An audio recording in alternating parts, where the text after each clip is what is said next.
स्वागत है आप सभी का हमारे चैनल पर।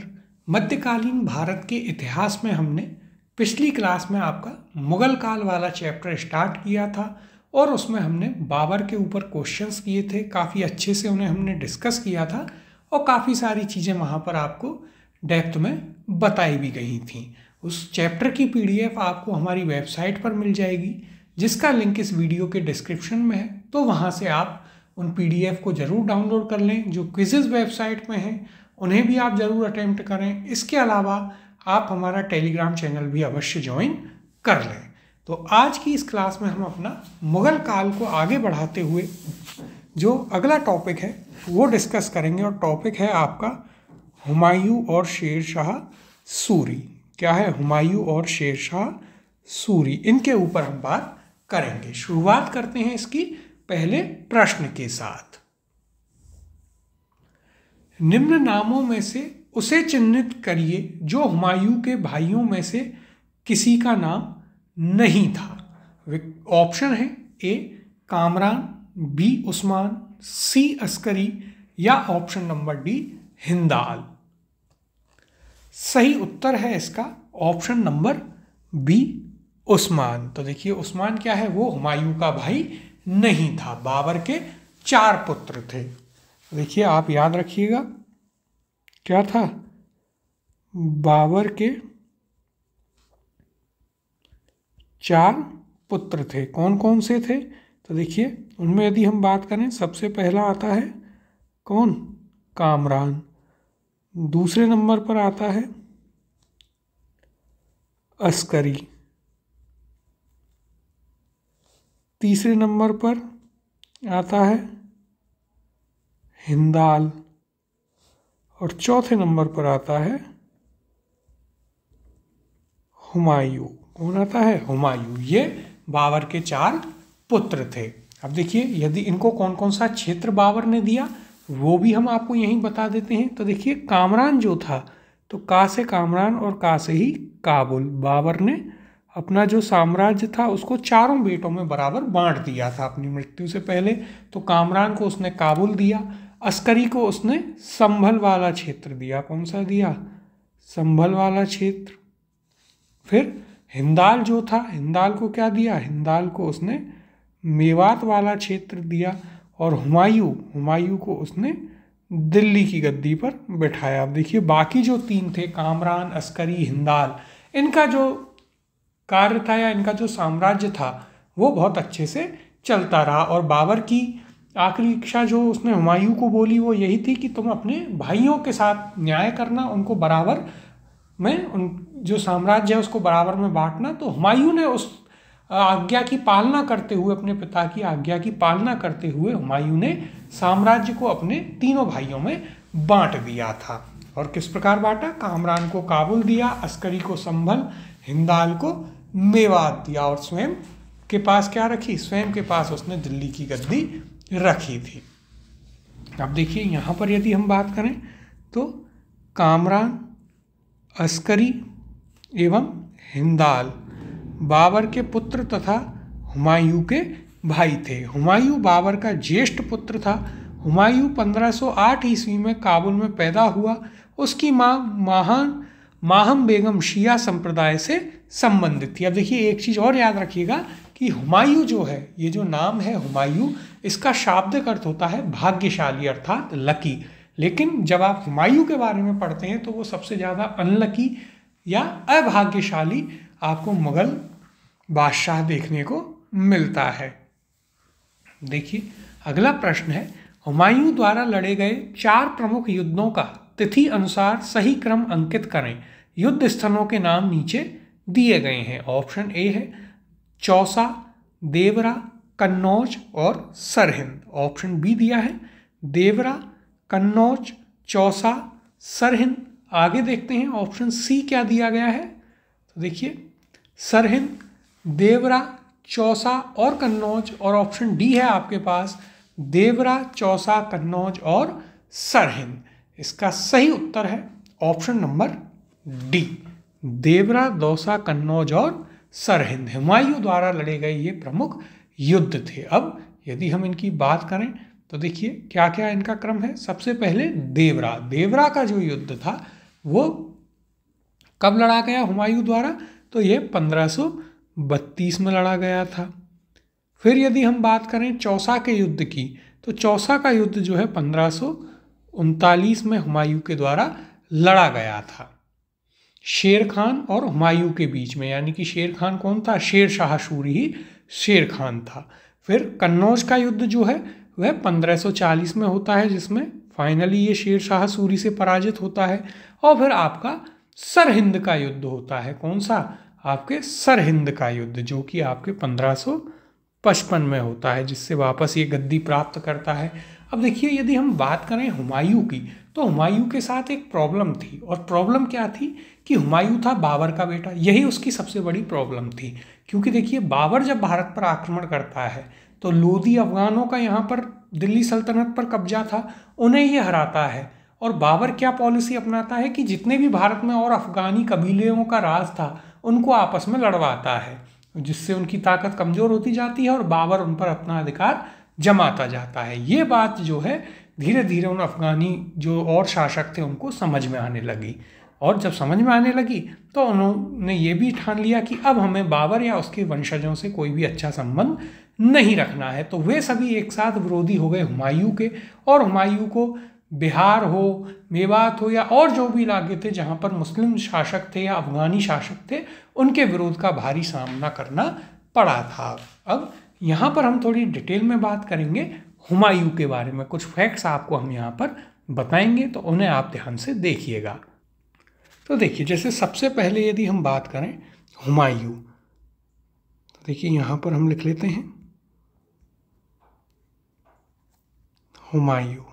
हुमायूं के नाम का सबसे पहले अर्थ क्या होता है, तो हुमायूं का अर्थ होता है लकी या फिर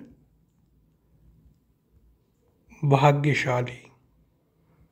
ये हुमायूं का शाब्दिक अर्थ होता है। इसके तीन भाई थे, उनके बारे में हम आपको बता ही चुके हैं। अब यदि हम बात करें कि इसने किस किस के विरुद्ध कब कब मुख्य युद्ध लड़े हैं, तो देखिए सबसे पहले यदि हम बात करें तो ये 1532 में आपके देवरा का युद्ध लड़ता है। तो देखिए 1532, और 1532 में क्या लड़ता है, ये लड़ता है आपके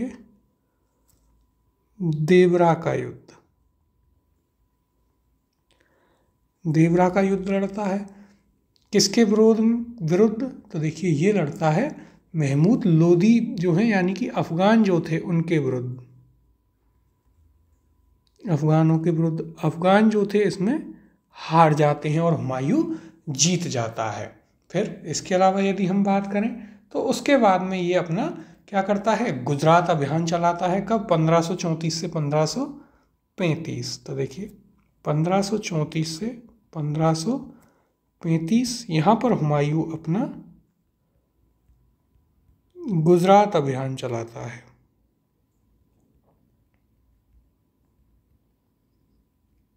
यहाँ पर हुमायूं का गुजरात अभियान चलता है, और ये गुजरात पर भी क्या कर लेता है, पुनः अधिकार कर लेता है। फिर ये आपके यदि हम आगे बात करें तो चुनार अभियान इसका चलता है 1537 में। देखिए 1537 में क्या है आपके चुनार अभियान।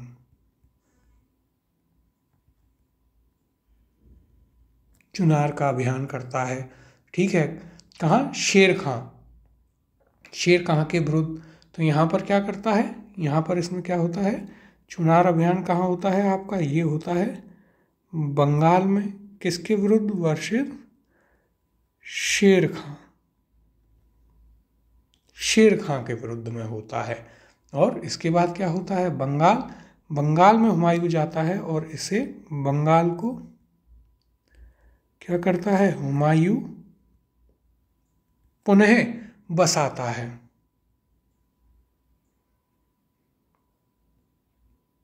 हुमायूं क्या करता है, बंगाल को पुनः बसाता है और उसे जन्नताबाद नाम देता है। क्या नाम देता है, जन्नताबाद। ये जरूर याद रखिएगा कि बंगाल का दूसरा नाम जन्नताबाद किसने रखा था, हुमायूं ने रखा था। फिर इसके बाद आप आ जाइए सीधे 1539 में। 1539 में क्या होता है? 1539 में यह करता है आपका चौसा का युद्ध। क्या करता है?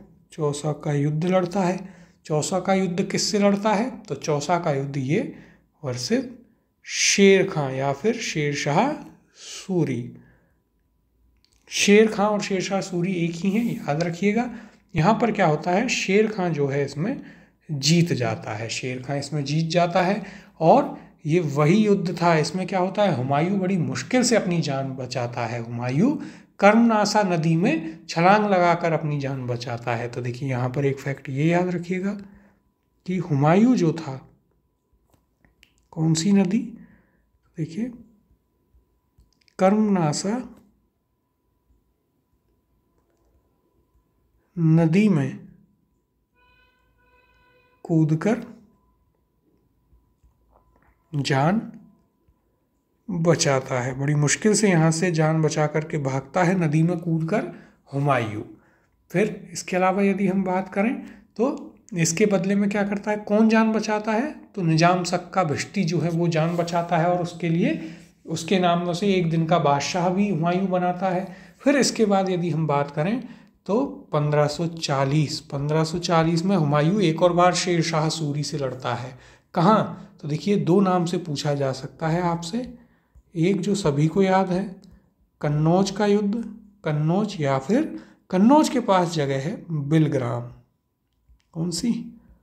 कन्नौज या बिलग्राम का युद्ध करता है हुमायूं। किससे करता है? तो वर्सेस शेरशाह से। शेरशाह से ये युद्ध होता है और इसमें शेरशाह सूरी जो है वो पुनः एक बार जीत जाता है। और इस युद्ध में क्या होगा, इस युद्ध में हुमायूं हार जाता है। तो हुमायूं हार कर कहाँ चला जाता है, वो भारत से भागता है और हुमायूं हार कर सिंध अमरकोट में चला जाता है। ठीक है, सिंध में जाता है और सिंध में कौन थे, अमरकोट के राजा थे। कौन? अमरकोट के राणा वीर साल के यहाँ शरण लेता है। किसके यहाँ? तो अमरकोट के राणा वीर साल के यहाँ शरण ली। और देखिए यही एक कारण था कि बाद में मुस्लिम और राजपूतों के संबंध काफ़ी अच्छे स्थापित हुए। उसका एक मुख्य कारण ये भी था कि एक जो मुस्लिम बादशाह को उस समय शरण दी थी राजपूत राजा ने, और अकबर यहीं पैदा हुआ, उसकी काफ़ी परवरिश यहीं हुई, शिक्षा भी काफ़ी हद तक यहीं पर हुई, जितनी भी हुई थी थोड़ी बहुत वो इन्हीं के यहाँ पर हुई। इसलिए वो राजपूतों के प्रति, हिंदुओं के प्रति उसके मन में एक सॉफ्ट कॉर्नर भी रहा था। और यहीं पर मीर बाबा जो थे उनकी पुत्री हमीदा बानो बेगम से हुमायूं शादी करता है। और फिर यहीं पर यदि हम बात करें तो अकबर का जन्म होता है। फिर यदि हम बात करें इसके अलावा तो देखिए फिर 1555 में जो है हुमायूं लौट करके आता है, इसके सीधे 15 साल बाद। देखिए इतना वेट करता है और 1555 में फिर सीधे सरहिंद का युद्ध लड़ता है। कौन? हुमायूं। सरहिंद का युद्ध होता है किस किस में? तो ये होता है आपके हुमायूं वर्सेस सिकंदर सूर में। हुमायूं वर्सेस सिकंदर सूर में ये युद्ध होता है। सिकंदर सूर इसे हार जाता है और इसके हारने के बाद हुमायूं पुनः जो है क्या करता है, पुनः वो दिल्ली का या मुगल सल्तनत का बादशाह बनता है।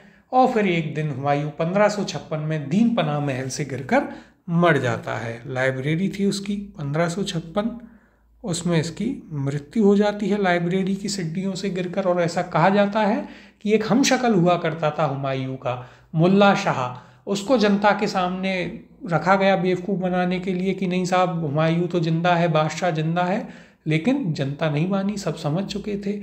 और उसके बाद जो है हिमू दिल्ली पर आक्रमण करता है, उसे जीत भी लेता है। और हुमायूं के बारे में इतिहासकार लेनपूल एक लाइन कहते हैं कि हुमायूं लड़खड़ाता हुआ ही जिया पूरी जिंदगी, कभी हार रहा है, कभी जीत रहा है, भाग दौड़ हो रही है, और लड़खड़ाता हुआ ही अंत में सीढ़ियों से गिरकर मर गया। तो ये बात आपको यहाँ पर कुछ इंपॉर्टेंट फैक्ट्स हैं हुमायूं के बारे में, वो सारे हमने आपको एक जगह लिखा दिए हैं।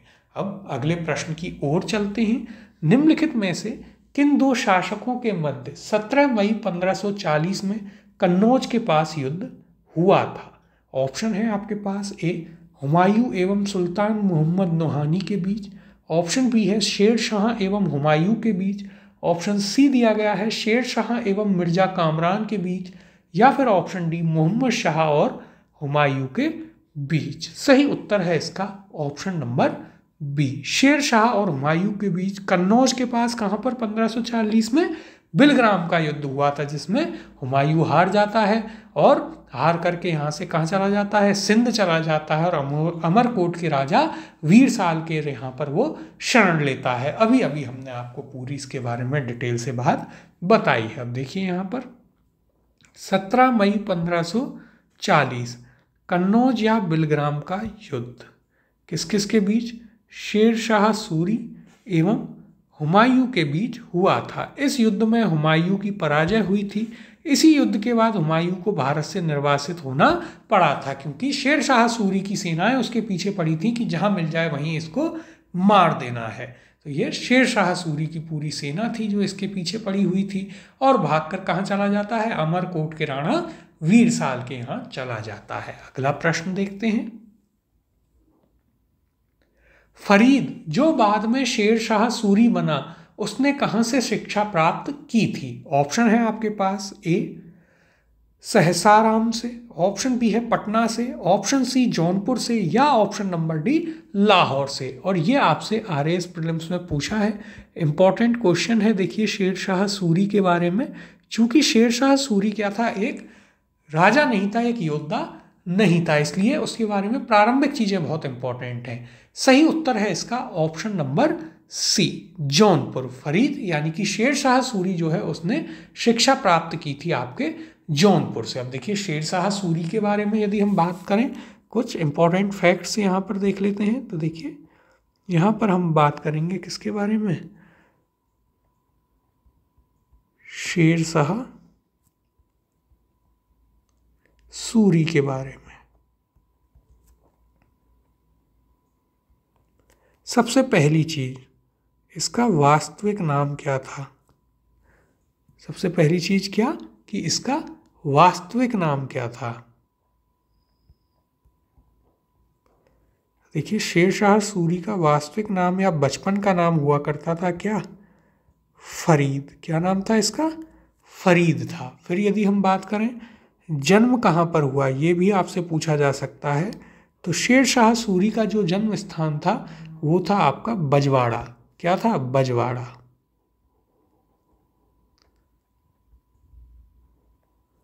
और बजवाड़ा कहाँ है? बजवाड़ा है आपके होशियारपुर पंजाब में। कहाँ है? बजवाड़ा होशियारपुर पंजाब। इसके अलावा यदि हम बात करें तो शिक्षा कहाँ पर हुई, तो शिक्षा भी हमने देखी कहाँ हुई थी। फरीद या शेर शाह सूरी की शिक्षा ये हुई थी आपके जौनपुर उत्तर प्रदेश में, इसकी शिक्षा हुई थी। इसके जो पिता थे वो जौनपुर का जो शासक हुआ करता था उसके क्या थे? उसकी सेवा में रहा करते थे। फिर यदि हम बात करें तो ये कहाँ जाता है, तो देखिए शिक्षा जौनपुर में होती है, सेवा कहाँ पर देता है? सेवा। आखिर ये बंगाल पहुंचा कैसे? तो बंगाल में हुआ करता था, देखिए सेवाएं ये देता था बंगाल के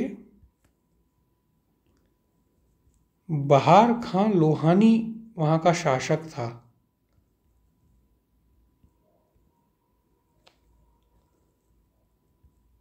उसके यहाँ ये अपनी सेवाएं देता था। और बेसिकली गया किस लिए था कि जो बंगाल का ये शासक था बहार खां लोहानी, इसका बेटा हुआ करता था, जो बिल्कुल भी किसी भी चीज़ में अच्छा नहीं था, एक नंबर का ढीठ मक्कार, जैसे कि राजाओं के अधिकतर बच्चे उस समय निकले, उस प्रकार का ही था।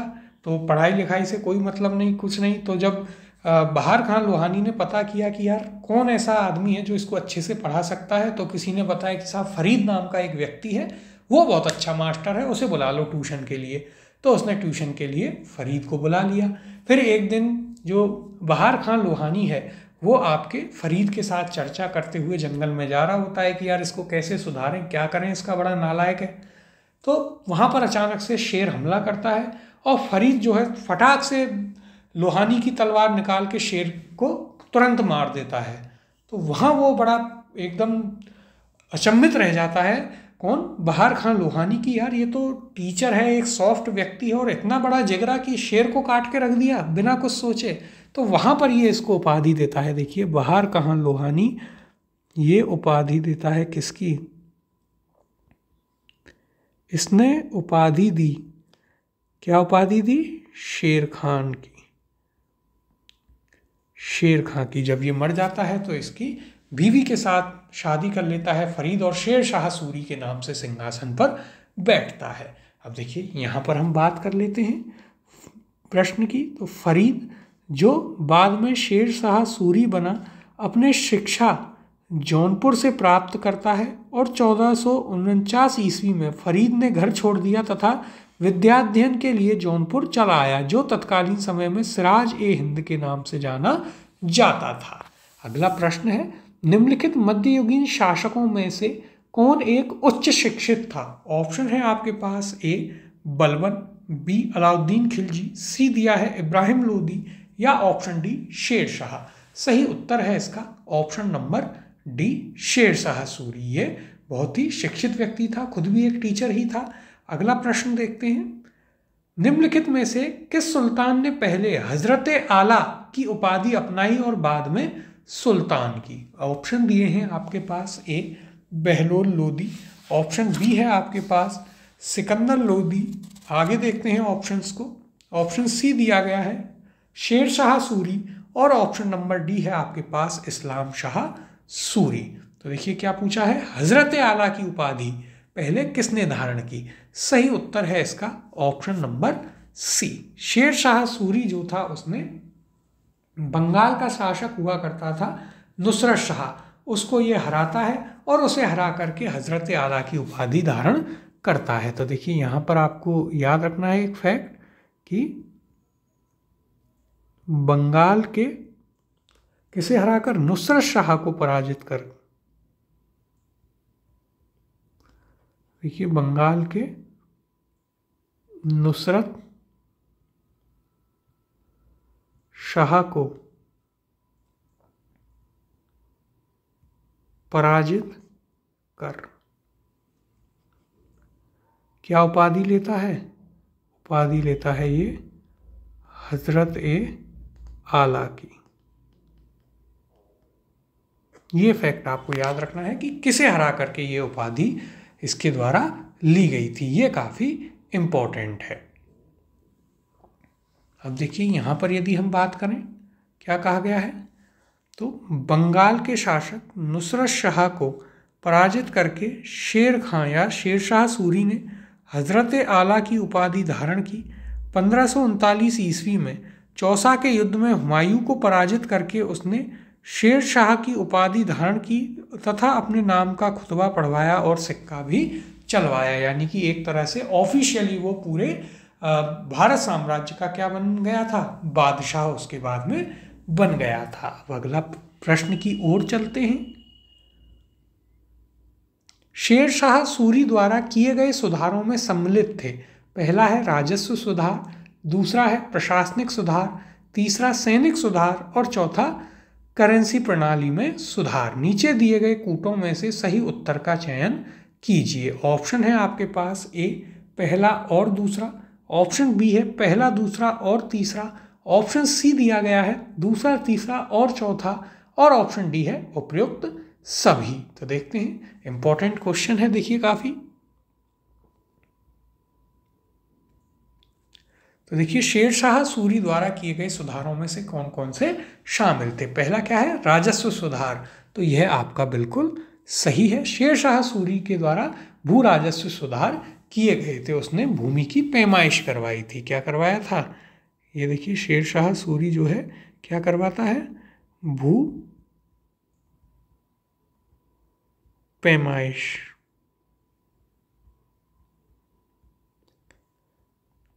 भू पैमाइश इसके द्वारा की गई थी और भूमि को इसने 3 भागों में मुख्यतः बांट दिया था।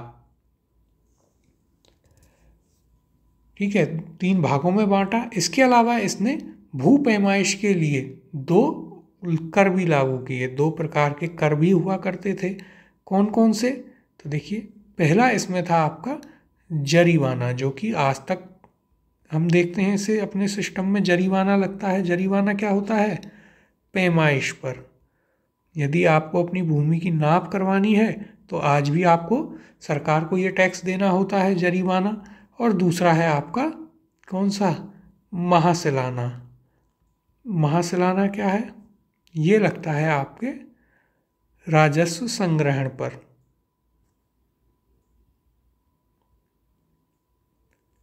राजस्व संग्रहण पर ये कर आपका लगता था, तो ये आपको याद रखना है। फिर दूसरा प्रशासनिक सुधार, तो ये भी किसके द्वारा? शेरशाह सूरी के द्वारा प्रशासनिक सुधार भी उस समय में काफ़ी किए गए थे।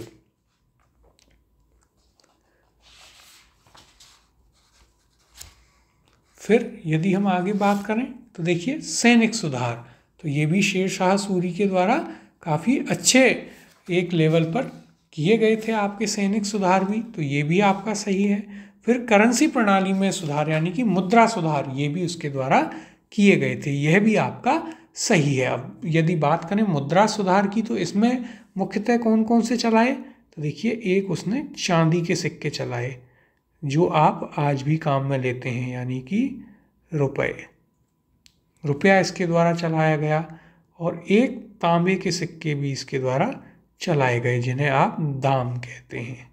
यानी कि सभी सुधार इसके द्वारा किए गए थे। ऑप्शन नंबर डी उपयुक्त सभी इसका सही उत्तर होगा। फिर देखिए, इसने प्रशासनिक सुधारों में यदि हम बात करें तो बंगाल में इसने प्रशासनिक सुधार किए मुख्यतः, जैसे सरकार, परगना, ये सभी इसने बांटे थे। शक्तियों का विकेंद्रीकरण किया यानी कि डिसेंट्रलाइजेशन इसके द्वारा किया गया था, ये इंपॉर्टेंट है। इसके अलावा यदि हम बात करें तो इसने देखिए कुछ ना कुछ न्यायिक सुधार भी उस समय किए थे।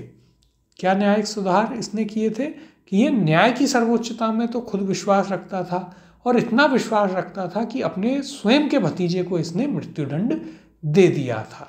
ये काफ़ी एक इम्पॉर्टेंट बात है। इसके अलावा तो जैसे ग्रांड ट्रंक रोड बनवाई सोनार से पेशावर तक, जिसमें लाहौर, मुल्तान, आगरा, चित्तौड़, आगरा, बुरहानपुर ये सभी कनेक्ट हुआ करते थे। कुएं खुदवाना और ये सारे कार्य इसने करवाए थे। पटना शहर भी शेरशाह सूरी का ही बसाया हुआ है। दिल्ली में किला कुनहा मस्जिद का निर्माण इसने करवाया। लाल दरवाजे का निर्माण, जिसे खूनी दरवाज़ा कहते हैं दिल्ली का, उन सभी का निर्माण इसके द्वारा करवाया गया था। अब यहाँ पर हम डिटेल में बात करेंगे। देखिए क्या कहा गया है।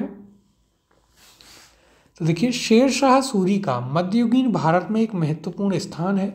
साम्राज्य निर्माता एवं प्रशासक के रूप में उसे अकबर का पूर्वगामी माना जाता है। और देखिए, ये आपसे मेंस में भी पूछा जा सकता है कि किस प्रकार से शेरशाह सूरी को अकबर का पूर्वगामी कहा जाता है। तो देखिए, सबसे पहले आते हैं इसके राजस्व सुधार, देखते हैं। शेरशाह का विश्वास था कि साम्राज्य को स्थायित्व प्रदान करने के लिए कृषकों का सुखी एवं संतुष्ट होना आवश्यक है, जो कि आज की डेट में भी बिल्कुल परफेक्ट बैठता है। उसकी यह भी धारणा थी कि भू राजस्व के रूप में कृषकों पर भारी धनराशि बकाया रह जाती है, जिससे राजकोष को काफ़ी हानि उठानी पड़ती है। अतः भू राजस्व की धनराशि बकाया नहीं रहनी चाहिए। इस उद्देश्य से शेरशाह ने भूमि व्यवस्था में अनेक सुधार किए। उसकी लगान व्यवस्था मुख्य रूप से रैयतवाड़ी थी, जिसमें किसानों से प्रत्यक्ष संपर्क स्थापित किया गया था। यानी कि जो बीच के महाजन, सूदखोर और जो आपके बड़े बड़े उस समय के जो और लैंडलॉर्ड हुआ करते थे, यानी कि भूपति जो हुआ करते थे, उनके चंगुल से उसने किसानों को काफ़ी बचाया था। जो अंग्रेजों ने रैयतवाड़ी सिस्टम में किया था, जागीरदारों से उसने बचाया। जागीरदारों की भूमिका को काफ़ी हद तक समाप्त करने का कार्य इसने किया। फिर देखिए प्रशासनिक सुधारों की हम यहाँ पर बात करते हैं। तो प्रशासनिक सुधार क्या क्या हुए? शेर शाह ने सर्वप्रथम अपने पिता की जागीर के प्रबंधक के रूप में प्रशासन की जानकारी प्राप्त की थी। फिर मुगल सेवा में रहने के कारण उसे मुगलों के प्रशासन, सैनिक संगठन एवं वित्तीय व्यवस्था का पूर्ण ज्ञान था। यही कारण है कि शेर शाह ने अपने 5 वर्षों के अल्प शासन काल में जो प्रशासन कार्य दिखाया, उसके कारण उसकी गणना दिल्ली के सर्वश्रेष्ठ सुल्तानों में की जाती है। और हमारे आज के नेताओं को भी ये चीज़ इससे सीखनी चाहिए कि 5 साल ही आपको मिलते हैं, 5 साल ही शेर शाह सूरी को मिले थे, लेकिन वो उन 5 सालों में ऐसे काम करके गया कि आज उसके मरने के 500-1000 साल बाद तक हम उसे याद करते हैं। तो देखिए आगे, शेर शाह का प्रशासन अत्यंत केंद्रीकृत था। कैसा था? केंद्रीकृत, सेंट्रलाइज था। शासक स्वयं शासन का प्रधान होता था और संपूर्ण शक्तियां उसी में केंद्रित थी। शेर शाह ने अपने बंगाल विजय के पूर्व साम्राज्य को 47 सरकारों में विभाजित किया, यानी डिसेंट्रलाइजेशन किया, जो हम आपको बता रहे थे कि इसने अपने साम्राज्य का विकेंद्रीकरण किया। शेर शाह ने बंगाल सूबे के लिए एक अलग प्रकार की व्यवस्था की। संपूर्ण सूबे को उसने 16 सरकारों में बांट दिया तथा प्रत्येक सरकार को एक सैनिक अधिकारी, आगे देखते हैं, सैनिक अधिकारी शिकदार के नियंत्रण में छोड़ दिया था। उसकी सहायता के लिए एक असैनिक अधिकारी अमीर बंगाल की नियुक्ति होती थी। यह प्रबंध विद्रोह की आशंका को समाप्त करने के लिए किया गया था कि उसे पता था कि भाई बंगाल क्रांतिकारियों की जगह है, जो कि आगे स्वतंत्रता आंदोलन में भी स्पष्ट हो गई।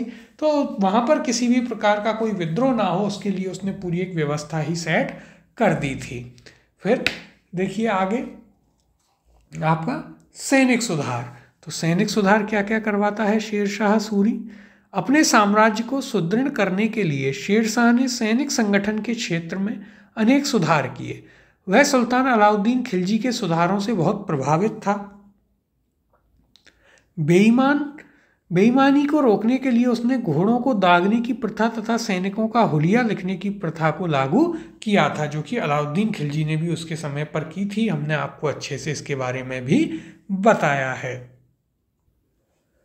फिर देखिए करेंसी प्रणाली में सुधार, यानी कि उसने अपनी जो फाइनेंशियल क्या क्या रिफॉर्म्स किए, यानी कि एक प्रकार से उसने कौन कौन से महत्वपूर्ण वित्तीय सुधार किए। तो देखिएगा, शेर शाह का शासनकाल भारतीय मुद्राओं के इतिहास में एक परीक्षण का काल था। उसके मुद्रा सुधार के बारे में वीए स्मिथ ने लिखा है कि यह रुपया वर्तमान ब्रिटिश मुद्रा प्रणाली का आधार है। तो देखिए आज तो हम रुपया यहाँ पर यूज़ कर ही रहे हैं, और ब्रिटिशर्स भी फिर ये मान करके गए कि वो जो मुद्रा प्रणाली यूज़ कर रहे हैं वो भी कहीं ना कहीं शेर शाह से ही ली हुई है। फिर आगे देखिए, शेर शाह ने पुराने घिसे पिटे सिक्कों के स्थान पर शुद्ध सोने, चांदी एवं तांबे के सिक्कों का प्रचलन किया। उसने शुद्ध चांदी का रुपया तथा तांबे का दाम चलवाया, और इनका वेट भी याद रखिएगा, 178 ग्रेन और 380 ग्रेन, कुछ एग्जाम में पूछ भी लिया गया है। तो इस प्रकार से शेर शाह सूरी ने लगभग हर क्षेत्र में कहीं ना कहीं काफ़ी महत्वपूर्ण सुधार किए थे। अगले प्रश्न की ओर चलते हैं। दिल्ली सल्तनत के पराभव के उपरांत किस शासक द्वारा स्वर्ण मुद्रा का सर्वप्रथम प्रचलन किया गया? ऑप्शन है आपके पास, ए अकबर, बी हुमायूं, सी शाहजहां, या option number D Sher Shah. सही उत्तर है इसका ऑप्शन नंबर बी हुमायूं। तो देखिए दिल्ली सल्तनत जब अपने चरम पर पहुंच रही थी या उसका उदय हो रहा था, उस समय किसके द्वारा? हुमायूं ऐसा पहला मुगल बादशाह था जिसने सबसे पहले स्वर्ण मुद्रा का प्रचलन यहाँ पर किया था। और इससे पहले बाबर था, तो बाबर ने तो वही सिक्के जो पहले से चल रहे थे लोदियों के समय पर उन्हें ही कंटिन्यू किया था। देखिए यहाँ पर दिल्ली सल्तनत के पराभव के उपरांत हुमायूं द्वारा सर्वप्रथम स्वर्ण मुद्रा का प्रचलन किया गया था। हुमायूं के बाद में शेर शाह सूरी द्वारा भी स्वर्ण मुद्रा जारी करने का उल्लेख प्राप्त होता है। अगला प्रश्न है, हुमायूं ने चुनार दुर्ग पर प्रथम बार आक्रमण किया था। ऑप्शन है आपके पास, ए 1532 ईस्वी में, बी है 1531 ईस्वी में, ऑप्शन सी दिया गया है 1533 में, और ऑप्शन डी है आपके पास 1536 में। सही उत्तर है इसका ऑप्शन नंबर ए 1532 ईस्वी में सबसे पहले हुमायूं ने जो है चुनार पर आक्रमण करता है वो 1532 में। देखिए सेकंड बार जब फाइनली उस पर आक्रमण करता है तो वो करता है 1537 में। लेकिन जब 1532 में पहली बार हुमायूं धौरिया का युद्ध लड़ता है अफगानों से, महमूद लोदी के नेतृत्व में अफगान लड़ते हैं, इधर से हुमायूं होता है, हुमायूं जीत जाता है। तो जीत के बाद हुमायूं भी कॉन्फिडेंस में आता है और फिर वो चुनार की भी घेराबंदी कर लेता है। अब देखिए यहाँ पर यदि हम बात करें तो हुमायूं ने चुनार दुर्ग पर प्रथम बार आक्रमण 1532 ईस्वी में किया। इस किले को उसने लगभग 4 महीने तक घेरे रखा, जिसके बाद शेर खां यानी शेर शाह ने हुमायूं की अधीनता स्वीकार कर ली। इसके अतिरिक्त 1531 में उसने कलिंजर पर आक्रमण किया और 1532 में रायसीन के महत्वपूर्ण किले को भी हुमायूं के द्वारा जीता गया था। अगला प्रश्न देखते हैं। निम्नलिखित घटनाओं पर विचार कीजिए और उन्हें क्रमानुसार व्यवस्थित कीजिए। घटनाएं हैं, पहली दौराहा का युद्ध, दूसरा है कन्नौज का युद्ध, तीसरा है सामूगढ़ का युद्ध और चौथा चौसा का युद्ध। आगे देखते हैं प्रश्न क्या कह रहा है। नीचे दिए गए कूट से सही उत्तर चुनिए। अब देखिए यहाँ पर एक एक करके इन्हें हम देखते हैं। तो सबसे पहला है दौराहा का युद्ध, तो अभी हमने बताया 1532 में ये आपका हुआ था। फिर कन्नौज का युद्ध, कन्नौज का युद्ध हमने पढ़ाया था 1540 में, बिलीग्राम या कन्नौज का युद्ध। फिर आपके पास है सामूगढ़ का युद्ध, ये आपके 1658 का युद्ध है। जबकि चौसा का युद्ध जो है, चौसा का युद्ध आपके 1539 में, कन्नौज के युद्ध से पहले। तो क्या आपका कूट बना यहाँ पर, सबसे पहले आपका आएगा 1, फिर आएगा आपका 4 नंबर, उसके बाद आपका क्या आएगा, उसके बाद आएगा 2 नंबर और फिर आएगा आपका 3 नंबर, यानी कि 1 4 2 3। किस ऑप्शन में है, तो देखिए ऑप्शन बी 1 4 2 3, ये आपका सही उत्तर होगा। अब अगले प्रश्न की ओर चलते हैं।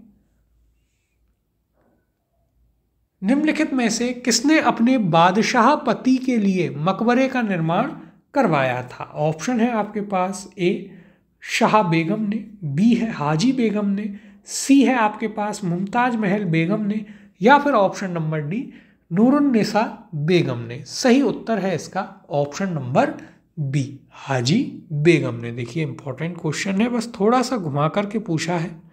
हाजी बेगम कौन थी, तो ये हुमायूं की पत्नी थी। इन्होंने उसके मकबरे का निर्माण करवाया था। किसने, ये आपके हाजी बेगम ने। कब, जब हुमायूं सीढ़ियों से फिसलकर मर जाता है और उसी दीन पनाह महल में इसके मकबरे का निर्माण करवाया गया। यदि हम बात करें वास्तुकार कौन है, ये भी कई बार पूछा गया है कि हुमायूं के मकबरे का निर्माण किसने करवाया और उसके वास्तुकार कौन है। तो उसके वास्तुकार जो हैं वो आपके मीरक मिर्जा ग्यास या मीरक मिर्जा ही आप यहाँ पर याद रखना इम्पॉर्टेंट है।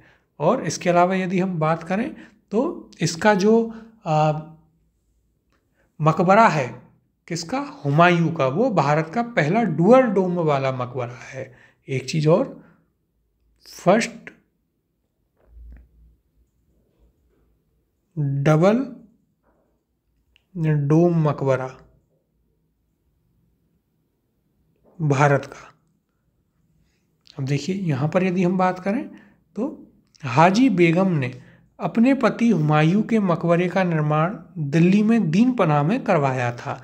इस मकबरे का वास्तुकार देखिए आ गया यहाँ पर मीरक मिर्जा ग्यास था। यह भारत का प्रथम दोहरा गुंबद वाला मकबरा है। बहुत ही इंपॉर्टेंट फैक्ट है। इस मकबरे के परितः एक बाग की भी रचना हुई। और देखिए मुगल काल में जो है, आप जब यदि मुगल काल की जो इमारतें हैं उन्हें शुरुआत से देखेंगे कि कौन सी किसने बनाई, उसका पैटर्न क्या है, तो आप अंत में पाएंगे कि सारी विशेषताओं को यदि आप जोड़ दें तो अंत में वो सभी विशेषताएं जाके एक साथ आपको नजर आएंगी ताजमहल में। अगला प्रश्न है, चांदी का सिक्का किसने शुरू किया। ऑप्शन है ए अकबर ने, बी शेर शाह ने, ऑप्शन सी दिया है अलाउद्दीन खिलजी ने, या ऑप्शन डी बख्तियार खिलजी ने। तो सही उत्तर है इसका option number B Sher Shah Suri के द्वारा चांदी का सिक्का प्रारंभ किया गया जिसे कहते हैं रुपया। इसके बारे में हम आपको बता भी चुके हैं। यहाँ पर यदि हम चर्चा करें तो देखिए, शेर शाह को ऐसी सुधरी हुई मुद्रा प्रणाली को स्थापित करने का सम्मान प्राप्त है जो मुगल काल में चलती रही और जो ब्रिटिश मुद्रा का भी आधार बनी। शेर शाह ने मिश्रित धातु के सिक्के बंद कर शुद्ध सोने के, चांदी के एवं तांबे के सिक्कों का प्रचलन किया जिनका तौल एवं आकार निश्चित था। उसके चांदी के सिक्के क्या कहलाते थे? रुपया, जिनका तौल कितना था? 178 ग्रेन था, जिनमें 173 ग्रेन विशुद्ध चांदी थी। ये फैक्ट भी याद रखिएगा कि विशुद्ध चांदी कितनी थी? 173 ग्रेन, और उनमें मिलावट कितनी? 5 ग्रेन। इस पर प्राय अरबी भाषा एवं देवनागरी लिपि में सुल्तान का नाम अंकित रहा करता था। देखिए इंपॉर्टेंट है, चांदी का सिक्का, रुपया कितने ग्रेन का? 178 का। शुद्ध चांदी कितनी? 173 ग्रेन। ये फैक्ट्स याद रखने हैं। अब अगला प्रश्न देखते हैं। शेर शाह के अंतर्गत तांबे के दाम और चांदी के रुपया की विनिमय दर क्या थी? यानी कि कितने तांबे के सिक्कों में एक चांदी का सिक्का बनता था? ऑप्शन है आपके पास, ए 16:1, ऑप्शन बी है 32:1, आगे देखते हैं ऑप्शन सी दिया गया है 48:1 और ऑप्शन डी है 64:1। सही उत्तर है इसका option number B 64:1। Important question है, याद रखिएगा। देखते हैं यहाँ पर, शेर शाह की मुद्रा व्यवस्था अत्यंत विकसित थी। इसने शुद्ध चांदी का सिक्का रुपया 178 ग्रेन तथा तांबे का दाम 380 ग्रेन चलाया। इसके समय में दाम और रुपया की विनिमय दर कितनी थी? 64:1 थी। तो इम्पोर्टेंट फैक्ट है, इसे भी याद रखिएगा। अगले प्रश्न की ओर चलते हैं। शुद्ध चांदी का रुपया का आविष्कार किसने किया? ऑप्शन है आपके पास, ए अकबर ने, बी शेर शाह ने, सी दिया गया है जहांगीर ने, और ऑप्शन डी है औरंगजेब ने। सही उत्तर है इसका option number B Sher Shah Suri ने। देखिए यहाँ पर, शेर शाह का शासनकाल भारतीय मुद्राओं के इतिहास में एक परीक्षण का काल था।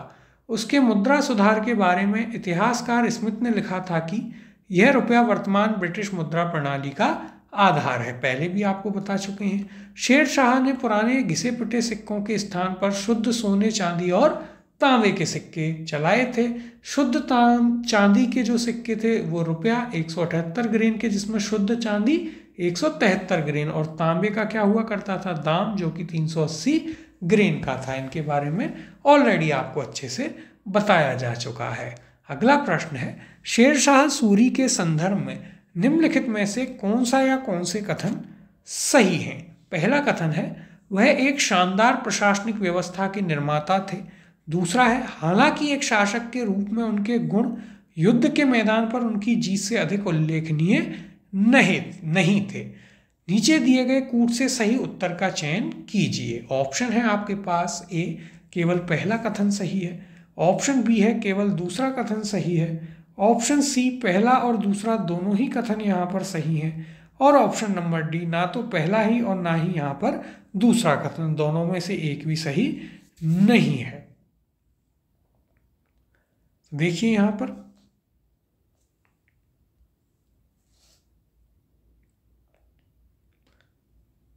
सही उत्तर के लिए पहले इन कथनों को एक एक करके हम पढ़ते हैं। तो देखिए, पहला कथन क्या कहता है? वह एक शानदार प्रशासनिक व्यवस्था के निर्माता थे। बिल्कुल सही बात है। अभी हमने आपको पहले ही एक प्रश्न में बताया उनकी पूरी कितनी शानदार एक एडमिनिस्ट्रेटिव सिस्टम डेवलप किया शेर शाह सूरी ने। दूसरा कथन क्या है? हालांकि एक शासक के रूप में उनके गुण युद्ध के मैदान पर उनकी जीत से अधिक उल्लेखनीय नहीं थे। तो देखिए, ये कथन है आपका गलत, ऐसा नहीं है। शेर शाह सूरी के आप युद्ध से ज़्यादा उसके जो अच्छे काम हैं उनके बारे में पढ़ते हैं। उसके जो डेवलपमेंट उसने करवाया उस समय पर, चाहे वो आपका ग्रांड ट्रंक रोड हो या आपके जो कृषकों के लिए उसने खेती में महत्वपूर्ण सुधार किए, भू राजस्व के सुधार हों, मुद्रा के सुधार हों, उन सभी को ज़्यादा उसके बारे में जाना जाता है। तो यहाँ पर सिर्फ पहला कथन सही है, इसलिए इसका उत्तर हो जाएगा ऑप्शन नंबर ए, केवल पहला यहाँ पर सही है। अब देखिए यहाँ पर प्रश्न की चर्चा कर लेते हैं, क्या कहा गया है प्रश्न में। तो देखिएगा, शेरशाह सूरी जो 1540 से 45 तक बादशाह रहता है, उसका मध्ययुगीन भारत के शासकों में एक महत्वपूर्ण स्थान है। वह एक शानदार प्रशासनिक व्यवस्था के निर्माता थे। प्रशासन के क्षेत्र में उसके द्वारा किए गए सुधारों के कारण उसे अकबर का पूर्वगामी भी माना जाता है। अतः कथन पहला सत्य है। एक शासक के रूप में शेरशाह के गुण युद्ध के मैदान पर उनकी जीत से अधिक उल्लेखनीय थे। युद्ध के मैदान पर उसे कुछ युद्धों में सफलता प्राप्त हुई तथा कुछ युद्धों में असफलता। उदाहरण हेतु हुमायूं ने दौराहा यानी देवरा नामक स्थान पर अफगानों को पराजित किया, जिसमें शेरशाह भी शामिल था। लेकिन इसी तरह शेरशाह द्वारा मारवाड़ पर विजय विश्वासघात का प्रतिफल था, जबकि प्रशासक के रूप में उसके द्वारा किए गए कार्य इतिहास में एक महत्वपूर्ण स्थान देखिए रखते हैं। उदाहरण हेतु उसके द्वारा किए गए राजस्व सुधारों के तहत राजकोष में वृद्धि हुई। सैन्य सुधारों के तहत उसने अलाउद्दीन खिलजी द्वारा भारत में स्थापित घोड़ों को दागने की प्रथा को कड़ाई से लागू किया। इसने पुराने घिसे पिटे सिक्कों के स्थान पर शुद्ध सोने, चांदी और तांबे के सिक्कों का प्रचलन किया। जैसे चांदी का सिक्का रुपया हो गया, तांबे का दाम भी इसके द्वारा चलाया गया था। तो देखिए ये सभी चीज़ें उसके बारे में ज़्यादा इम्पोर्टेंट हैं शेरशाह सूरी के बारे में, उनके युद्धों से। और देखिए शेरशाह सूरी जो है बहुत ही एक शानदार एडमिनिस्ट्रेटर थे, और इन्हीं की चीज़ों को आगे बढ़ाता है कौन? अकबर। अकबर ने सबसे पहला सबक ये लिया कि उसे पता था कि मेरे पिताजी ने क्या क्या गलतियाँ की हैं, मैं वो गलतियाँ नहीं करूँगा। और दूसरी चीज़ अकबर ने सीखी कि उसका चाहे विरोधी हो, कोई भी हो, उसके पास जो अच्छी चीज़ है, जैसे जो उसके दादा बाबर में थी कि अपने विरोधी से अच्छी चीज़ सीख लेनी है, वही उसने जारी रखा कि उससे अच्छी चीज़ें सीखी और अपने यहाँ इम्प्लीमेंट करी। हुमायूं को शेरशाह सूरी ने भारत से भगा दिया था, लेकिन फिर भी अकबर ने उसके द्वारा चलाए गए सिक्के भी जारी रखे, उसकी जो व्यवस्थाएं थी उन्हें भी जारी रखा, क्योंकि अकबर जानता था कि वो काफ़ी बेहतरीन व्यवस्थाएं हैं। अब अगले प्रश्न की ओर चलते हैं। शेरशाह सूरी की मृत्यु हुई, ऑप्शन है आपके पास ए आगरा में, बी कालिंजर में, ऑप्शन सी दिया है रोहतास में, और ऑप्शन डी है आपके पास सासाराम में। सही उत्तर है इसका ऑप्शन नंबर बी कालिंजर में। शेरशाह सूरी की मृत्यु कहाँ होती है? कालिंजर में। अब देखिए यदि हम कालिंजर अभियान की बात करें तो कालिंजर अभियान जो है आपका 1545 में होता है। कब होता है? 1545 में। कालिंजर में शासक कौन हुआ करता था? कालिंजर का यदि हम बात करें तो देखिए कालिंजर का जो शासक था वो हुआ करता था उस समय कीरत सिंह। कौन हुआ करता था? कीरत सिंह, ये कालिंजर का शासक हुआ करता था। और शेरशाह के बारे में कहते हैं कि शेरशाह सूरी जो है उस समय क्या ट्राई कर रहा था? एक तोप में गोलों को लगा करके ट्राई कर रहा था, लेकिन वो गोला अचानक से वहां पर फट गया, जिससे शेरशाह सूरी घायल हो गया और फिर वहां पर उसकी मौत हो गई। अब यहाँ पर देखिए क्या कहा गया है, कालिंजर विजय जो कि 1545 में हुई, हमने भी आपको बताया। उसके दौरान जब शेरशाह के सैनिक उक्का यानी गोले फेंकने में व्यस्त थे तो बारूद से भरा हुआ एक गोला दुर्ग की दीवार से टकराकर वहां गिरा, जहां बारूद से भरे हुए बहुत से गोले रखे हुए थे, जिससे गोलों में आग लग गई और वे फट कर सभी दिशाओं में विध्वंस करने लगे। शेरशाह वहां से अजला बाहर निकला। यद्यपि दुर्ग जीत लिया गया, किंतु यही जीत शेरशाह के लिए अंतिम हो गई। 22 मई 1545 को उसका कालिंजर में ही देहांत हो गया। कालिंजर का अभियान शेरशाह का अंतिम अभियान था। उस समय वहां का राजा कौन था? कीरत सिंह हुआ करता था। तो देखिए आपको यहाँ पर दो तीन चीजें ही याद रखनी है कि शेरशाह सूरी का अंतिम अभियान कौन सा था? कालिंजर अभियान था। कब हुआ? 1545 में। और वहां का शासक कौन था? तो वहां का शासक कीरत सिंह था। अगला प्रश्न है, शेरशाह सूरी का अंतिम अभियान निम्नलिखित में से किस राज्य के विरुद्ध था? ऑप्शन है आपके पास ए कालिंजर, बी मालवा, सी कन्नौज और ऑप्शन डी गौड़। सही उत्तर है इसका ऑप्शन नंबर ए कालिंजर। अगला प्रश्न देखते हैं। मात्र एक मुट्ठी बाजरे के चक्कर में मैंने अपना साम्राज्य खो दिया होता, इस कथन को आप किस मध्यकालीन शासक से संबद्ध करेंगे? ऑप्शन है आपके पास ए अलाउद्दीन खिलजी, बी दिया गया है मोहम्मद बिन तुगलक, सी है आपके पास शेर शाह सूरी और ऑप्शन डी दिया है औरंगजेब। सही उत्तर है इसका ऑप्शन नंबर सी शेर शाह सूरी। तो देखिए शेर शाह सूरी जब मारवाड़ पर आक्रमण करता है और कई समय तक यहाँ पर वो अपना डेरा डाल करके पड़ा रहता है, तो भी उसको किसी भी प्रकार का कोई यहाँ पर लाभ नहीं मिलता है और उसकी दिल्ली सल्तनत जो है वो और खतरे में आ जाती है। तो शेर शाह सूरी यहाँ से लौटता है और लौटने के बाद कहता है कि ये ऐसी स्थिति थी कि जहाँ पर मैंने अपनी एक मुट्ठी बाजरे के लिए पूरी सल्तनत को गवा दिया होता। अगले प्रश्न की ओर चलते हैं। शेर शाह को अपनी वीरता से प्रभावित करने वाले जैता और कुंपा किस स्थान से संबंधित थे? ऑप्शन है ए मालवा, बी मेवाड़, सी बुंदेलखंड या ऑप्शन डी मारवाड़। देखिए इंपॉर्टेंट क्वेश्चन है, लेकिन आपको राजस्थान स्ट्रीम में अच्छे से पढ़ाया गया है तो आपको इसका उत्तर जरूर आता होगा। सही उत्तर है इसका ऑप्शन नंबर डी मारवाड़। तो जैता और कुंपा जो है कहाँ के थे?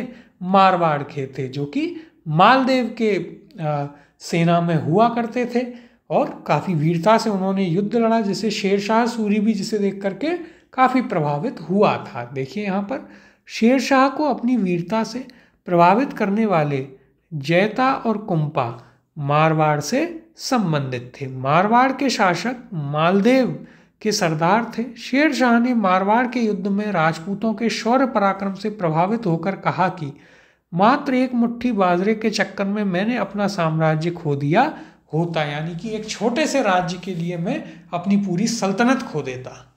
अगला प्रश्न है शेर शाह का मकबरा कहाँ है? ऑप्शन है आपके पास ए सासाराम, बी है दिल्ली, ऑप्शन सी दिया है कालिंजर और ऑप्शन डी है सोनारगांव। सही उत्तर है इसका ऑप्शन नंबर ए सासारामगढ़, जो कि आपके बिहार में है। वहां पर शेर शाह सूरी का मकबरा बना हुआ है। देखिए यहाँ पर क्या कहा है, शेर शाह का मकबरा बिहार के रोहतास जिले में सासाराम नामक स्थान पर एक तालाब के बीच ऊंचे चबूतरे पर बना है और ये तालाब भी कृत्रिम तालाब बनाया गया था उस समय। यह आकार एवं गौरव दोनों दृष्टियों से भारतीय मुसलमानी निर्माण कला का चमत्कार है तथा हिंदू एवं मुस्लिम वास्तुकला विचारों का आनंदजनक सम्मिश्रण यहाँ पर प्रदर्शित करता है। अब अगला प्रश्न देखते हैं। शेर शाह का मकबरा कहाँ स्थित है? ऑप्शन है ए सासाराम, बी मनेर, सी सीतामढ़ी और ऑप्शन डी पावपुरी। सही उत्तर है इसका ऑप्शन ए सासारामगढ़ बिहार। अगला प्रश्न है शेर शाह को दफनाया गया था। ऑप्शन दिए गए हैं ए कालिंजर में, बी है सासाराम में, सी दिया है जौनपुर में और ऑप्शन डी है पटना में। सही उत्तर है इसका ऑप्शन नंबर भी सासारामगढ़ में। देखिए वही प्रश्न आपसे थोड़ा सा चेंज करके पूछ लिया कि मकबरा कहाँ है, उसके स्थान पर पूछ लिया कि उसे कहाँ दफनाया गया था। तो कहाँ दफनाया गया था? सासारामगढ़ में से दफनाया गया था। देखिए यहाँ पर भारत में शेर शाह सूरी ने 1540 से 1545 ईस्वी तक शासन किया। कालिंजर युद्ध के दौरान दुर्ग की दीवार से बारूद का गोला टकराकर फटने से इसकी मृत्यु हो गई थी। इसे बिहार के सासारामगढ़ में दफनाया गया। इसका मकबरा अफगान स्थापत्य का एक शानदार नमूना माना जाता है। अब अगले प्रश्न की ओर चलते हैं। निम्नलिखित में से किस स्मारक का निर्माण शेर शाह सूरी ने करवाया था? ऑप्शन है आपके पास ए दिल्ली की किला-ए कोहना मस्जिद का, बी है जौनपुर की अटाला मस्जिद का, ऑप्शन सी दिया है गौर की बारा सोना मस्जिद का या ऑप्शन डी दिल्ली की कुव्वतुल इस्लाम मस्जिद का। यूपीएससी प्रीलिम्स में पूछा गया है, इंपॉर्टेंट और अच्छा क्वेश्चन भी है। देखिए सही उत्तर है इसका ऑप्शन नंबर ए दिल्ली की किला-ए कोहना मस्जिद का। देखिए इसके बारे में हम आपको बता भी रहे थे कि उसने जो जो उसके प्रमुख कार्य थे उनमें से हमने आपको एक बताया था कि उसने दिल्ली में किला-ए कोहना मस्जिद का निर्माण करवाया था। अब देखिए और कौन कौन सी चीज़ थी, तो देखिए एक तो इसने आज के समय का जो पटना है वो पटना इसके द्वारा बसाया गया था शेर शाह सूरी के द्वारा। इसके अलावा किला कुना मस्जिद हो गई। फिर लाल दरवाज़ा, कौन सा है, लाल दरवाज़ा या खूनी दरवाज़ा भी इसे कहा जाता है, उसकी भी एक कहानी है पूरी, क्यों कहा जाता है। लाल दरवाज़ा या खूनी दरवाज़ा का इसने निर्माण करवाया, और ये इसने काम कुछ करवाए थे। रोहतासगढ़ के किले का निर्माण क्या करवाया था, देखिए इसने रोहतासगढ़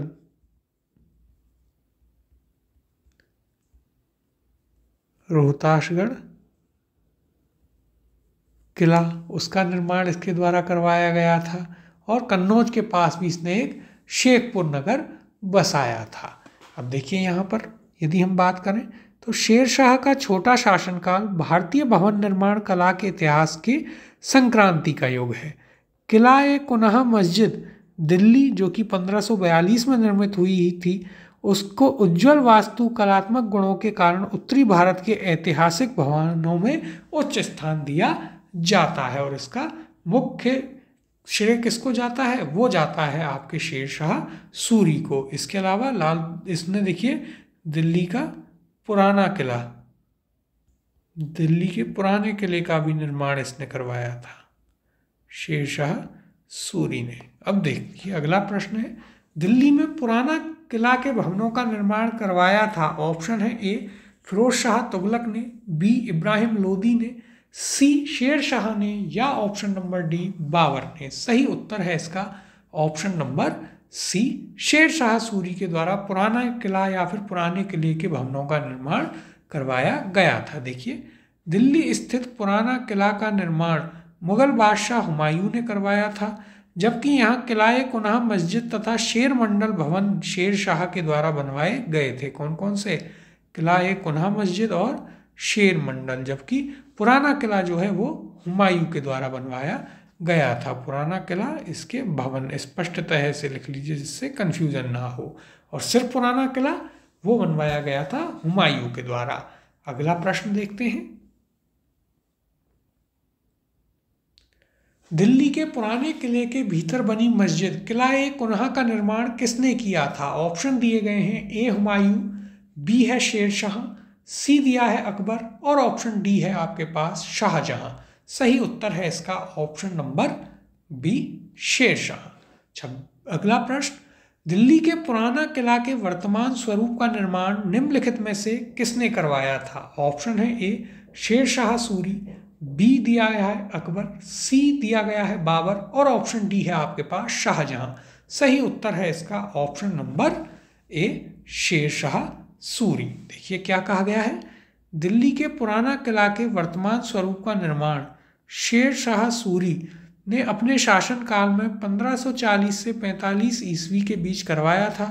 यह किला नई दिल्ली में यमुना नदी के किनारे स्थित प्राचीन दीन पनाह नगर का आंतरिक किला है।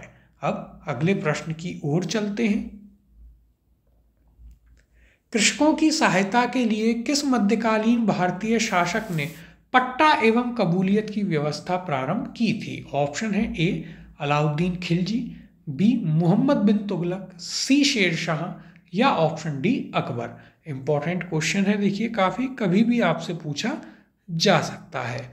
सही उत्तर है इसका ऑप्शन नंबर सी, शेर शाह सूरी। तो देखिए शेर शाह सूरी वो बादशाह था जिसने पट्टा और कबूलियत की व्यवस्था प्रारंभ की थी। जब किसानों को जमीन दी जाती थी तो उसके लिए पट्टे दिए जाते थे, जैसे आज के समय में हम रजिस्ट्री कराते हैं उस प्रकार से, और उनमें लिखा जाता था कि आपको जो है इतनी जमीन इतने वर्ष के लिए इतने दाम पर दी गई है, इतना लगान आपको देना पड़ेगा। और जो किसान होता था वो कबूलियत नामे पर, जैसे आज हम स्टाम्प पेपर पर साइन कराते हैं उस प्रकार से उस पर साइन किया करता था। देखिए यहाँ पर कृषकों की मदद के लिए शेर शाह ने पट्टा एवं कबूलियत की व्यवस्था प्रारंभ की।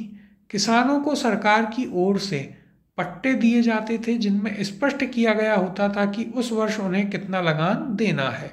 किसान कबूलियत पत्र के द्वारा उन्हें स्वीकार किया करते थे, उन पर साइन करके दे दिया करते थे कि साहब हमें कबूल है।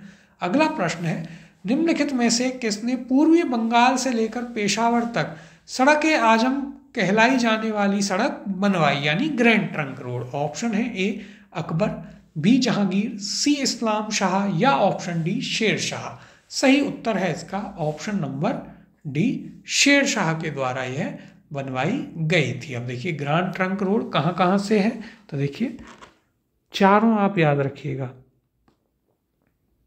सोनार टू पेशावर को कनेक्ट करती है। पहले पूछा भी गया है कि कहाँ कहाँ से होकर गुजरती है। फिर लाहौर से मुल्तान को कनेक्ट करती है। किस किस को? लाहौर टू मुल्तान। उसके बाद आगरा टू चित्तौड़,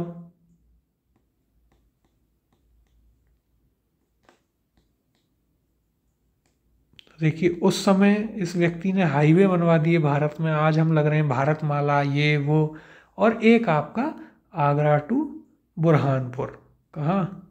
आगरा टू बुरहानपुर। तो ये चारों ही आप याद रखिएगा कि ग्रैंड ट्रंक रोड किन किन को कनेक्ट किया करती थी, बहुत ही इंपॉर्टेंट है। देखिए ये भी एक इम्पॉर्टेंट क्वेश्चन है, इसमें एक अच्छा फैक्ट है, इसे जरूर याद रखिएगा। और इसने सरायों का भी निर्माण करवाया। ये जो पूरी रोड थी इसके किनारे इसने क्या करवाया? 1700 सरायों का निर्माण, यानी कि एक तरीके से रेस्ट हाउस का निर्माण उसके द्वारा करवाया गया था। कुएं खुदवाए, पेड़ लगवाए, ऐसे काफ़ी सारे कार्य इसके द्वारा किए गए थे। अगला प्रश्न देखते हैं। शेर शाह का उत्तराधिकारी था? ऑप्शन है A Shujat Khan, B Islam Shah, C Firoz Shah या option number D Mohammad Shah Adil. सही उत्तर है इसका option number B, Islam Shah Sur जो है वो इसका क्या था? इसका उत्तराधिकारी था। कौन था? इस्लाम शाह सूर। और इसके बाद में जो आपका सूर साम्राज्य है वो 5 भागों में विभाजित हो जाता है और बहुत कमज़ोर हो जाता है। देखिए यहाँ पर शेर शाह का उत्तराधिकारी उसका छोटा पुत्र इस्लाम शाह यानी कि जलाल खां था। यह एक योग्य उत्तराधिकारी सिद्ध हुआ। इसने शेर शाह के समय की शासन व्यवस्था को स्थापित रखा और इसने कानूनों का और अच्छे से संकलन भी उस समय पर किया था। तो देखिए यहाँ पर यदि हम बात करें तो देखिए सूरवंश की, तो सबसे पहले शेर शाह आता है, शेर शाह के बाद इसमें आता है इस्लाम शाह, और इस्लाम शाह के बाद अंतिम शासक कौन होता है? वो होता है आपका सिकंदर सूर। ये बस नाम के ही सिकंदर थे, वैसे बंदर थे। अगला प्रश्न है, इन शासकों में से किसने अपनी सैन्य टुकड़ियों को 200, 250 एवं 500 की इकाइयों में विभाजित किया था? ऑप्शन है A Bahlol Lodi, B Sikandar Shah, option C है शेर शाह या option number D Islam Shah, और ऑप्शन ई है उपयुक्त में से कोई नहीं या उपयुक्त में से एक से अधिक। सही उत्तर है इसका ऑप्शन नंबर ई, उपयुक्त में से एक से अधिक। तो देखिए ये कार्य जो है एक तो इस्लाम शाह के द्वारा किया गया और सिकंदर शाह के द्वारा भी ये कार्य किया गया था। तो ये दोनों ही इसके सही उत्तर हैं। तो देखिए ये थे आपके आज के प्रश्न, जिनमें हमने हुमायूं के ऊपर काफ़ी सारे क्वेश्चन किए। उसके अलावा शेर शाह सूरी के ऊपर भी हमने काफ़ी अच्छे से एक डिस्कशन किया, काफ़ी क्वेश्चंस किए जो कि आपको बहुत अच्छे से समझ में आए होंगे। इसकी PDF आपके लिए हमारी वेबसाइट पर डाल दी जाएगी, जिसका लिंक वीडियो के डिस्क्रिप्शन में है, तो वहाँ से आप उसे अवश्य ज्वाइन कर लें और उन्हें डाउनलोड कर लें। टेलीग्राम भी ज्वाइन कर लीजिएगा। मिलते हैं अगली क्लास में नए बादशाह के साथ, जो कि है आपका अकबर, जो कि काफ़ी बड़ा है, काफ़ी सारी चीज़ें उसमें वहाँ पर पढ़ने को रहेंगी, लेकिन बहुत ही इंटरेस्टिंग रहेगा। इसी तरह से मिलते हैं अगली क्लास में अकबर के साथ।